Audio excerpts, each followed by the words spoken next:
Another feature that we have in the digital marketplace connector for P21 is inventory rules. We find this is a very common ask when we're doing custom connectors where people don't want to expose 100% of their inventory to a digital channel. They want to hold something in reserve for their established customers or whatever. And so we've come up with what we feel is a pretty flexible way to do that. We built a set of rules that allow you to work through inventory availability in a hierarchy, and you can define those rules as high or low in that hierarchy as you like. And so the way that it would work is the more specific the rule, the earlier it's going to apply. So an item-based rule that would supersede any discount group, product group, or global rule.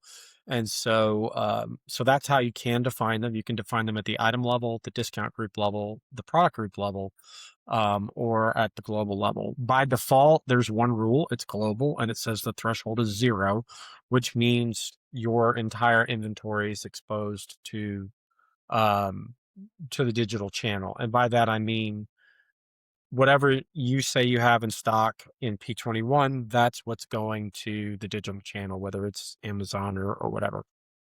So if you want to set some floors or things like that, let's just say that you start from day one and say, I'm not comfortable with that.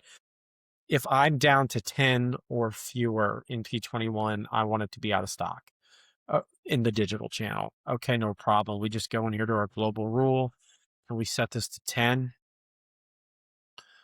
And we save it.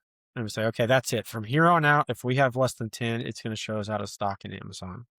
But then you might say, well, that's true, except for these other product lines, and we might want that to be a higher floor or a lower floor. And so we can add a rule and say, okay, well, we want to add that at the product group level. And so we actually will have your product groups and your discount groups imported from P21 via the API proactively. So we could say, okay, in our default, or maybe let's say in our sample product group, I actually want that threshold to be 25. And we can activate that rule and save it. And now for anything in sample, that will hit at 25, and anything that's outside of sample will be at 10.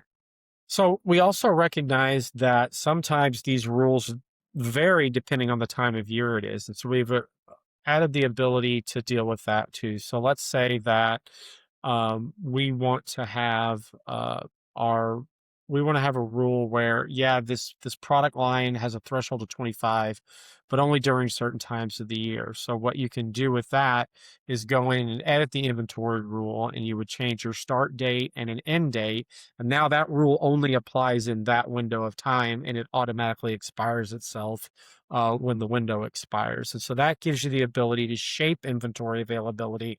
Let's say if you're an online retailer and you want to expose more or less of your inventory between, Black Friday, Cyber Monday, all the way through Christmas or whatever you want to do.